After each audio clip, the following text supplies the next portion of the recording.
Hello guys, আসসালামু আলাইকুম। Welcome to my new blog. তো গাইস, এমন একটা জায়গায় আজ এসছি, তো সাগরে 50% লোকের জানা নেই যে জায়গাটা কেমন বা জায়গাটা কত সুন্দর ভিউ রয়েছে এখানে। তো গাইস, আমরা এখানে পিকনিক করতে এসেছি। তো এই জায়গাটা পুরো আমি ব্লগের মাধ্যমে দেখাবো। তো গাইস, কেউ ভিডিওটা স্কিপ করবে না, ভিডিওটা শেষ পর্যন্ত দেখবে। তো জায়গাটা গাইস দারুণ ভিউ রয়েছে, দারুণ। শেষ পর্যন্ত ব্লগটা দেখতে থাকো। তো শুরুতে আমরা বিএমডব্লিউতে চেপে চারজন রওনা দিলাম মন্দিরতলা থেকে। তো ফাইনালি চলে এসেছি গাইস আমাদের পিকনিকের জায়গায়। তো গাইস, তোমরা শুধু ভিউটা দেখো, তো ভিউটা দেখে বলো গাইস জায়গাটা কেমন। তো তোমরাও যদি কেউ এখানে পিকনিক করতে যাও তাহলে ভিডিওটা কেউ স্কিপ করবে না, ভিডিওটা শেষ পর্যন্ত দেখো। দারুণ মনোরম পরিবেশ। তো এখানে একটা খাল আছে, এইদিকে এই ব্রিজটা টপকে আমরা ওই ভিতরের দিকে যাব। তো আমরা ফাইনালি ব্রিজের ওপর দিয়ে হাঁটছি এবং এই ব্রিজটা বাঁশ দিয়ে তৈরি, সম্পূর্ণ বাঁশ দিয়ে তৈরি। খুব দারুণ ব্রিজ। তো এখানে কোনো ভারী জিনিস বা কোনো গাড়ি টাড়ি যায় না, শুধুমাত্র অনলি ফর মানুষ যাওয়া আসা করে। তো এখানে অনেকজন পিকনিক করতেও আসে। তো এখানে অনেক সাগর দ্বীপের মানুষেরা জানে না যে এখানে এত সুন্দর একটা পিকনিকের জায়গা রয়েছে।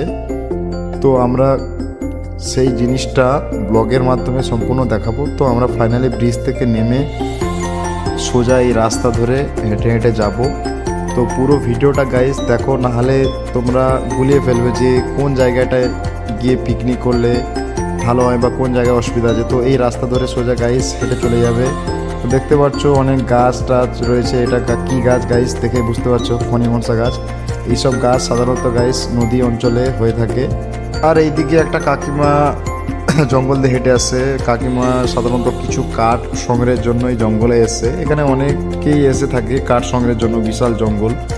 তো গাইস দেখতে পাচ্ছ খুব জঙ্গল, তো একটু দেখে শুনে আসবে। কিছু বিষাক্ত সাপও থাকতে পারে গাইস। তো আমাদের চোখেও সাপ পড়েছে, তো আমরা ব্লকের মাধ্যমে দেখাতে পারিনি সেটাকে। তো এখানে সাপও রয়েছে, বিষাক্ত সাপ।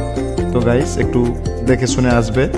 আর এলে কেউ একা আসবে না, কিছু বন্ধু বান্ধব বা কেউ যদি কারো গার্লফ্রেন্ডকে নিয়ে আসতে পারো তো আসতে পারো, কোনো অসুবিধা নেই। কিন্তু রিস্ক রয়েছে, আনলে নিজের দায়িত্ব করে আনবে গাইস। এখানে একটু হলেও রিস্ক রয়েছে। তো অনেকক্ষণ হাঁটার পর গাইস আমরা চলে এসেছি পুরো পিকনিকের মেন স্পটে। তো ওইদিকে কিছু বাকি বসানো রয়েছে, কিছু মাছ সংগ্রহের জন্য সাধারণত ওইখানে বাকি বসিয়ে রেখেছে। আর গাইস চারিদিকে ঝাউ গাছ ও বিভিন্ন বন্য জাতীয় গাছ রয়েছে।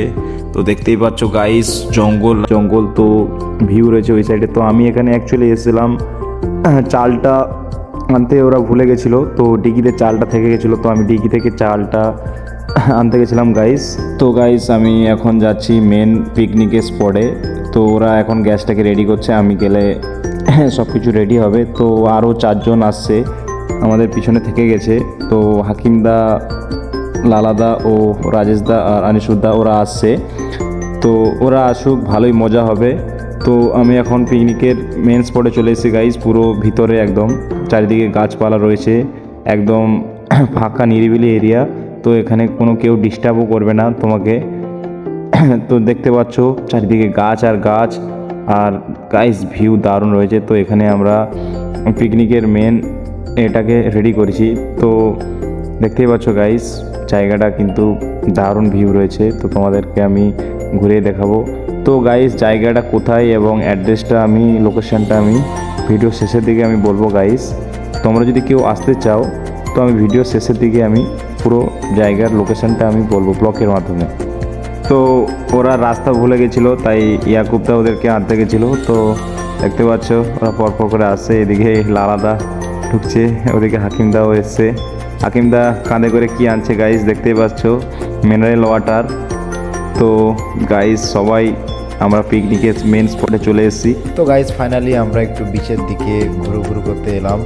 তো বিচটা কি দারুণ গাইস, তাই সবাই একটু বিচের সাইডে চলে এলো। তো ওখানে ওরা ইয়ার্কি ফুর্তি করছে, মজাও নিচ্ছে। তো স্বাভাবিক পিকনিকে এসে মজা হবে না, এটা কখনো হয়?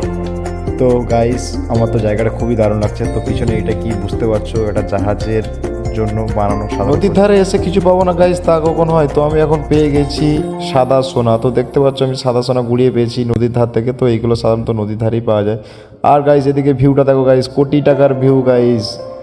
তো ওদিকে নদী রয়েছে আর ওদিকে কিছু জাহাজ দাঁড়িয়ে রয়েছে, তো এদিকে ঘোরাঘুরি চলছে। তো গাইস আমি তোমাদেরকে লোকেশনটা বলে দিচ্ছি শুনে নাও। তো কেউ যে প্রান্ত থেকে আসো না কেন, তো চৌরঙ্গি দিয়ে সোজা চলে আসবে মোরাগলির রাস্তায়। তো ওখানে ট্যাঙ্কোবার আছে, মোরাগলির রাস্তায় ট্যাঙ্কোবার থেকে দক্ষিণ সাইডে সোজা চলে যাবে, এসে বাঁ হাতে ঘুরবে 5 মিনিটের রাস্তায় চণ্ডীপুর রিভার সাইড বলে দেবে ওখানকার। তো গাইস জায়গাটা দেখতে পাচ্ছ। তো এদিকে আমাদের মুরতাজদা রান্নায় ব্যস্ত। তো এই রাঁধুনিকে হলদিয়া থেকে ভাড়া করে আনা হয়েছে, দারুণ রাঁধে মুরতাজদা। এর আগেও আমরা ওখানে পিকনিক করেছিলাম, তো মুরতাজদাই রেঁধেছিল। তো এদিকে রাজেশদা সবাইকে ভাত বেড়ে দিচ্ছে। তো ওইদিকে আনিসুদ্দা রয়েছে, বাপ্পা দা ভাই রয়েছে, এদিকে হাকিমদা, লালাদা, ইয়াকুবদা আর আমি। তো আমাদের খাওয়া দাওয়া খুব জোরদার চলছে গাইস। তো আমরা খাওয়া দাওয়ার পর গাইস তারপর লাস্টে লালাদা গ্যাস বয়ে আনছে, তারপর আনিসুদ্দা ওদিকে রাজেশদা পানির ড্রাম নিয়ে যাচ্ছে। তো গাইস এই পর্যন্ত টাটা। কেমন ব্লগটা হয়েছে কমেন্ট করে জানাবে কিন্তু গাইস।